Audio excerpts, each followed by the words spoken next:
हे guys, ताज़ा खबरों के लिए लाल बटन दबाकर सब्सक्राइब करें और तुरंत खबर पाने के लिए घंटी के बटन को दबाएं।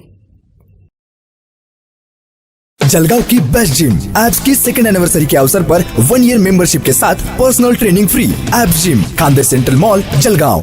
वक्त बदला, सोच बदली, लेकिन वक्त के साथ एक चीज नहीं बदली, वो है एक अटूट विश्वास खूबसूरती का, एक अनमोल रिश्ता खूबसूरती का। रतनलाल सी भावना ज्वेलर्स, जहां विश्वास ही परंपरा है। नमस्कार मित्रों, महाराष्ट्र के महासंग्रह की शुरुआत हो चुकी है, बिगुल बज चुका है और हम आपकी मुलाकात करवा रहे हैं उन लोगों से जो या तो वर्तमान आमदार है, विधायक है, या भविष्य के विधायक होने की जिनकी इच्छा है। आज हम आपकी मुलाकात करवा रहे हैं एक ऐसे व्यक्ति से जो भुसावल के 2 बार आमदार रह चुके हैं, मंत्री, पालक मंत्री, इस तरह का उनका सफ़र रहा है। ये कहे कि अपने कर्तृत्व से, अपने वक्तृत्व से शून्य से शिखर का सफ़र तय किया है आमदार संजय सावकारे ने। सावकारे जी, सबसे पहले तो आपका स्वागत है। नमस्ते। चुनाव काफ़ी नज़दीक आ चुके हैं और बहुत बड़ी संभावना है कि जल्द ही आचार संहिता की घोषणा भी की जा सकती है। 2 बार आप भुसावल के आमदार रह चुके हैं, वर्तमान में आमदार हैं, पालक मंत्री की एक बड़ी जिम्मेदारी भी आपने निभाई है। अब लोगों का मानना है कि संजय सावकारे हैट्रिक पर है और जो हैट्रिक वाली बॉल हो कुछ ही दिनों में गिरेंगी, तो जो इनके चाहने वाले हैं वो अपेक्षा करते हैं कि इनकी हैट्रिक अवश्य हो। जानना चाहेंगे आपसे कि किस तरह की अभी तैयारी चल रही है। लगातार तीसरी बार आप एक प्रत्याशी के रूप में चुनाव लड़ेंगे। जी हाँ, तैयारी तो शुरू हो गई है। मैं शुक्रगुजार हूँ मेरे मतदार संघ के लोगों का कि जिन्होंने 2 बार मुझे ये अवसर दिया कि मैं उनकी सेवा कर सकूँ, और अपेक्षा है कि तीसरी बार भी लोग मुझे ज़रूर इस सेवा का मौका देंगे।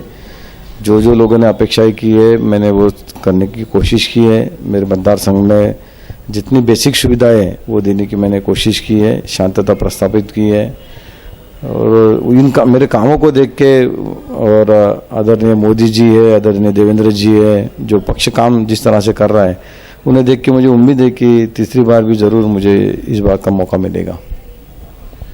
भुसावल शहर एक काफ़ी बड़ा शहर है और यहाँ पे मल्टी कॉस्मोपॉलिटन पीपल है, मल्टी कल्चर्ड पीपल, अलग अलग कल्चर के पीपल है, अलग अलग जाति धर्म के, अलग अलग वर्ग के क्षेत्र के लोग हैं।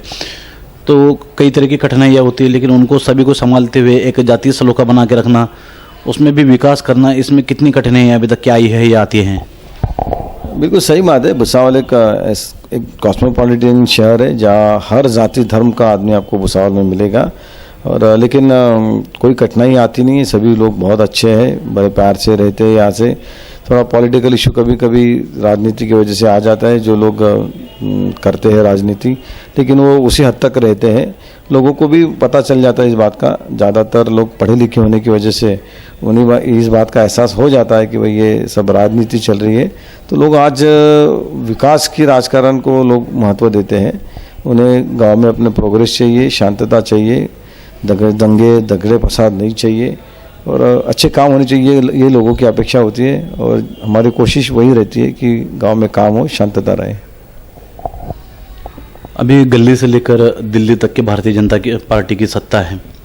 विशेष रूप से लोकसभा में जब जिस तरह से एक अद्वितीय, अभूतपूर्व मेजॉरिटी मिली है, बहुमत मिला है, उसके बाद से आपको क्या लगता है कि विधानसभा के अंदर उस चीज़ का बेनिफिट मिलेगा, उस चीज़ का लाभ निश्चित रूप से होगा? यकीनन इसका लाभ तो ज़रूर मिलेगा, क्योंकि केंद्र में आदरणीय नरेंद्र मोदी जी की सरकार है, और राज्य में भी देवेंद्र जी ने काफ़ी अच्छे काम किए, बहुत अच्छे डिसीजन लिए हैं, और इस बात का ज़रूर फ़ायदा होता ही है। अगर केंद्र में किसकी सत्ता है तो राज्य में वो सत्ता आने के लिए फ़ायदा तो होता ही है, और यकीनन वो फ़ायदा हमें भी होगा।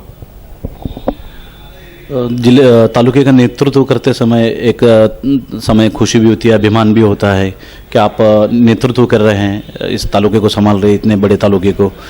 लेकिन क्या लगता है आपको आगामी चुनाव में कुछ चुनौतियां सामने हो सकती है क्या? कुछ चुनौती तो होती ही है, और बिना चुनौती के अगर आप काम कर दोगे तो मज़ा भी नहीं आता है। चुनौतियाँ होनी चाहिए तो आदमी काम करने में थोड़ा आगे आता है। तो चुनौती होनी ही चाहिए मेरे ख्याल से, तो अच्छे काम हो सकते हैं। बिना चुनौती की तो इलेक्शन में मज़ा भी नहीं आएगा। तो बिल्कुल चुनौती होनी ही चाहिए और मैं ये चुनौती स्वीकार करता हूँ, जो भी देगा उसकी। अंतिम प्रश्न, क्या प्लानिंग क्या है अभी, क्या इच्छा है आपकी? अभी 2 बार आपने 2 टर्म में काम किया है, लेकिन कुछ मन में कोई इच्छा अधूरी रह गई, कुछ विकास कार्य अधूरे रह गए हो, या कुछ ऐसा हो जो आप भुसावल के लिए करना चाहते हैं?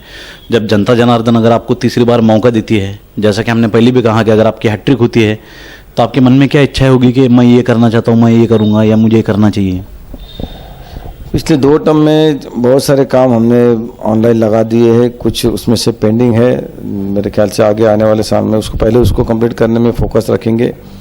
जैसे कि उधर खड़ा डैम बन गया है, उसका डिस्ट्रीब्यूशन सिस्टम, खेती तक पानी देने का, वो अभी होना बाकी है। उसके लिए पैसे भी मंजूर हो गए, लेकिन आने वाले समय में उसको कंप्लीट करना है।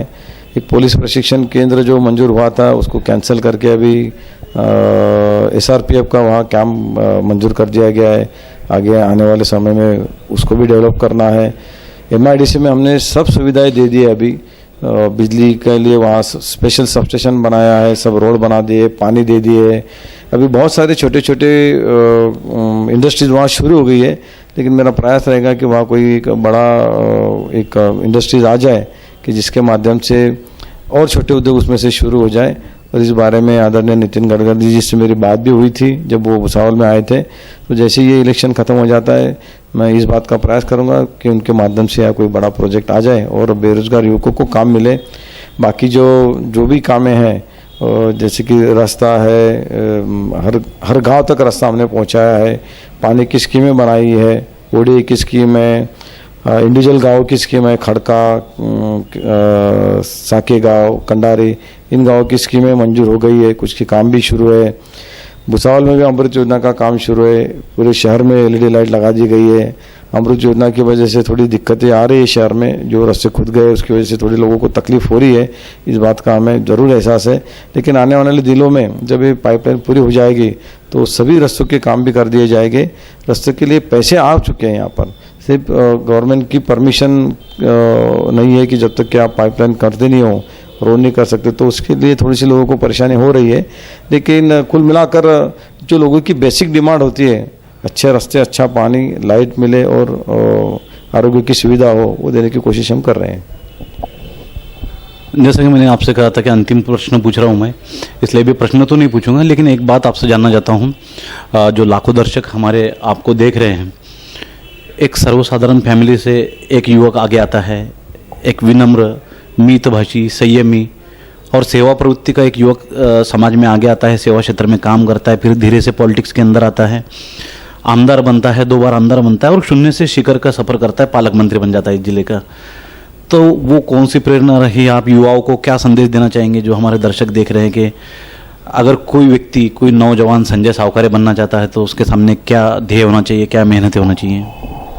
यकीनन मैं एकदम नॉर्मल फैमिली से बिलोंग करता हूँ। एक मेरी माँ प्राइमरी टीचर थी और मैं तो साधारण घर से एक नौकरी करने वाला, इंजीनियरिंग करने के बाद नौकरी करने वाला साधारण युवक था।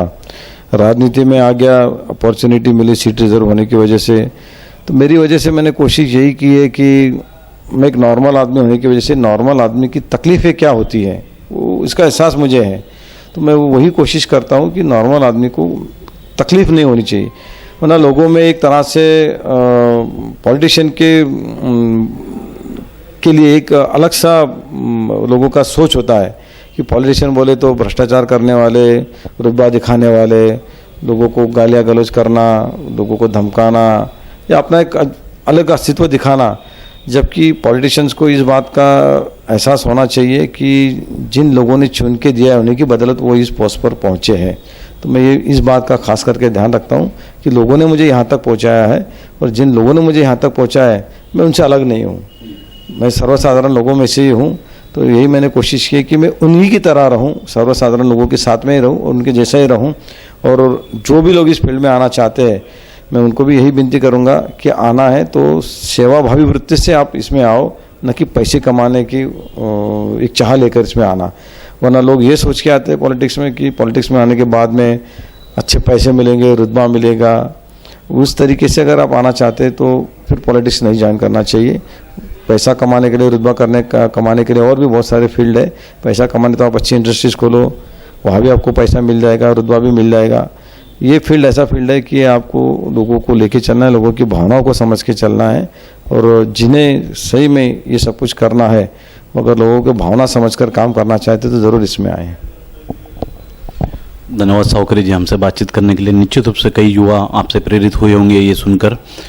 भगवत गीता में लिखा है कि कर्मण्येवाधिकारस्ते मा फलेषु कदाचन, अर्थात कर्म किए जाए, फल की अपेक्षा न रख। यही कुछ सार कहा है सावकरी जी ने। और जिस तरह से एक संयमी, शांत और विनम्र व्यक्तिमत्व आज भी है। एक बड़ी बात कही है सावकरी जी ने कि मैं एक आम इंसान हूँ, इसलिए आम इंसानों की तकलीफें जानता हूँ। और जो युवा इस क्षेत्र में आना चाहते हैं वो निस्वार्थ होकर इस क्षेत्र में आए, पैसे के पीछे न लगे, सेवा करते रहे। भविष्य में मैं भी अवश्य मिलेगा। कैमरामैन धर्मेंद्र के साथ अयाज मोहसिन, आप तक। In Beats Hours, always number 1 in result, Ring Road, Jalgaon. Phone 22345575. Hey guys, ताज़ा खबरों के लिए लाल बटन दबाकर सब्सक्राइब करें और तुरंत खबर पाने के लिए घंटी के बटन को दबाएं।